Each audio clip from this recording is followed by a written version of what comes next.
कल्पना एक मध्यम वर्गीय परिवार से थी जिसने अपनी स्नातक की पढ़ाई पूरी कर ली थी और अब वो अपने घर पर ही छोटे बच्चों को ट्यूशन पढ़ाती। कल्पना का रंग गोरा था और वह दिखने में बिल्कुल गुड़िया की तरह थी। कल्पना के माता पिता उसकी शादी के लिए एक अच्छे लड़के की तलाश कर रहे थे, तभी कल्पना के मामा एक लड़के के बारे में बताते हैं। वो कहते हैं कि लड़का का नाम राहुल है, वह किसी कंपनी में मैनेजर के पद पर है और महीने के 70,000 कमाता है। कल्पना के माता पिता ने लड़के की फोटो देखी तो उन्हें लड़का पसंद आ गया। जब कल्पना की मां ने कल्पना को लड़के की तस्वीर दिखाई तो कल्पना ने कहा, जब आप दोनों को लड़का पसंद है तो मुझे भी पसंद है।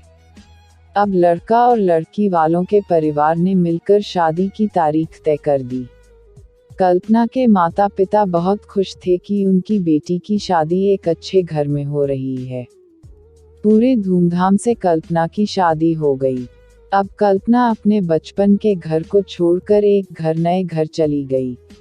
कुछ दिन तो कल्पना को अपने माता पिता और अपने घर की बहुत याद आई। कल्पना की शादी के अब महीने बीत गए थे। अब उसके पति राहुल पहले जैसा व्यवहार कल्पना के साथ करता था। कल्पना से वो चिड़ा सा रहता था। राहुल अब न पहले जैसा कल्पना को प्यार करता और न ही उसकी बातों को मानता। कल्पना को समझ नहीं आ रहा था कि वो क्या करें। वो बस रोकर अपने दर्द को कम करने की वो मेरे ऑफिस का फ्रेंड है, बस उसी से बातें करता हूँ और तुम अपने काम से मतलब रखो, ज्यादा CID बनने की जरूरत नहीं है। होली का दिन था। राहुल के कुछ दोस्त उसके घर आए थे, सभी ने घर पर पार्टी किया। उस दिन राहुल का एक दोस्त थोड़ा ज्यादा ड्रिंक कर लिया था और उसने नशे में कल्पना के सामने जाकर कहा, भाभी आप इतनी प्यारी और मासूम हो, फिर भी राहुल भाई दिन भर उस घमंडी नेहा से बातें करते रहते हैं। लगता है कि आप राहुल भाई का सही से ख्याल नहीं रखते। ये सुख कल्पना का शक अब हकीकत बन चुका था। अगली सुबह जब कल्पना ने राहुल से पूछा कि ये नेहा कौन है और क्या लगती है आपकी? राहुल, मैं तुम्हें क्यों बताऊं? कल्पना, मैं बीवी हूँ आपकी।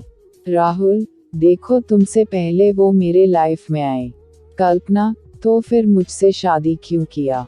राहुल, बस तुम अच्छी लगी इसलिए शादी कर लिया। कल्पना, अब तुम देखना मैं उस कामिनी लड़की को कैसे सबक सिखाता हूँ। नेहा को कब कल्पना ने कामिनी कहा तो राहुल ने गुस्से में कल्पना को बहुत मारा और उसे कमरे में बंद कर दिया। कल्पना के सास को सब पता था, फिर भी वह अपने बेटे के सामने एक शब्द भी नहीं बोलती थी। शाम को जब राहुल आया तब उसने रूम का दरवाजा खोला। उस दिन कल्पना की तबीयत खराब हो गई, फिर भी उसी हालत में उसने खाना बनाया।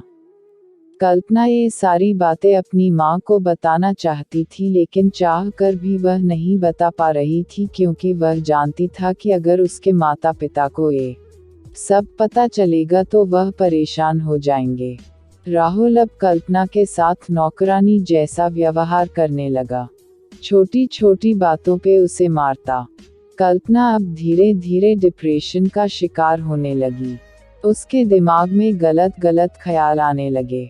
अब न वो समय पे खाना खाती और न ही किसी से बात करती। आखिरकार एक दिन कल्पना ने रूम में फांसी लगाकर आत्महत्या कर ली। कल्पना ने आत्महत्या का कारण किसी को नहीं बताया, लेकिन उसके सास को पता था कि कल्पना ने आत्महत्या क्यों किया। दूसरी तरह कल्पना के माता पिता का रो रो कर बुरा हाल हो गया। कल्पना की मां ने पुलिस को आत्महत्या कारण उसके ससुराल वालों को बताया। पुलिस राहुल और उसके माता पिता को ले गए, लेकिन पैसों के दम पर कुछ ही दिनों में राहुल और उसके माता पिता जेल से छूट गए। जीवन में अक्सर अच्छा दिखने वाला इंसान अच्छा नहीं होता। उसके अंदर कहीं न कहीं बुराई छुपी होती है और वही बुराई किसी की जिंदगी को बर्बाद कर देती है। कुछ ऐसा ही कल्पना के साथ हुआ। अगर दोस्तों ये वीडियो आपको अच्छी लगे तो चैनल सब्सक्राइब करें और वीडियो लाइक करें।